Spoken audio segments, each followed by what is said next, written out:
If you want to learn how to strip wax off of tile floors, residential or commercial, stay tuned. First, you want to add the stripper to your bucket. In this case, we're doing 6,000 square feet. So we have a 5-gallon pail here that we use, but you don't have to get one that big. You can just get like a 1 gallon at your Home Depot. But you want to add hot water. And make sure the water is hot because it will help better to get the wax up. Once you have your stripper to hot water ratio together, you're going to want to go around the edges first. You don't have to use a mop. If you're working in a small area, you can use like a towel or some kind of not dish rag, but a shop towel or something like that. And you want to go around the edges because you want to then scrape around the baseboards where there's dirt and old wax buildup. The reason why you want to do this is because when people wax floors, they normally go around the edges first, and that's where the buildup of wax is. So I find this to have a better finish at the end. If you have a wet vac on hand, you want to suck up that old dead wax. If you don't have one, you could just get a towel and clean it up. You definitely want to do this because you don't want to have to do double work, because if this stuff dries up on you, you're going to have to do it all over again.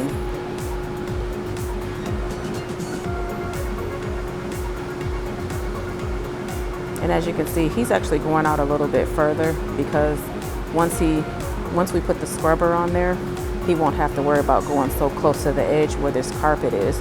So he's just cleaning up that old wax and sucking it up again with the wet vac. And we're not going to worry about cleaning it up or mopping it at this time because we're going to put stripper water over it again when we start scrubbing.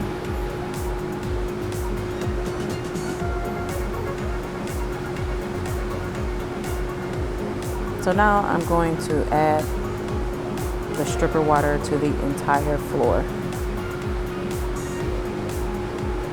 You want to put a generous amount of the stripper water on the floor because it's going to have to sit for 10 to 15 minutes and you don't want it to dry up on you because you're going to have to reapply, and that would just be wasting the product.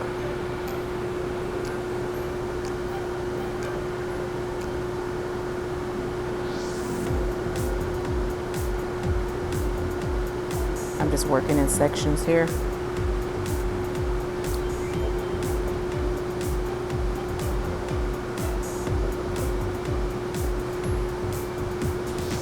And after you got the entire floor saturated and you've waited, you're going to start scrubbing.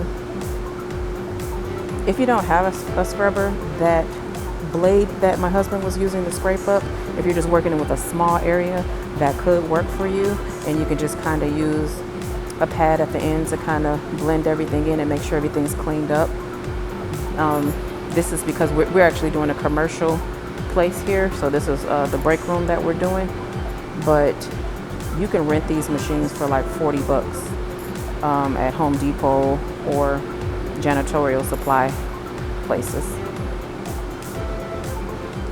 Here I'm working in sections. I scrubbed the first section and now I'm going behind, backing up the old stripper water and the old wax that came up because I do not want this to dry up like I said once before, because we will have a mess on our hand and I would have to re-strip it.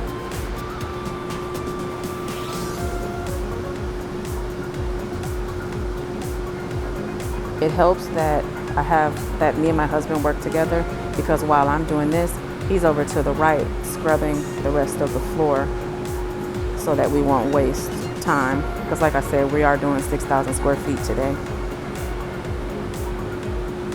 So after I get it all vacked up, I'm gonna go and I'm gonna get some rinse water, and I'm just gonna lay down some water.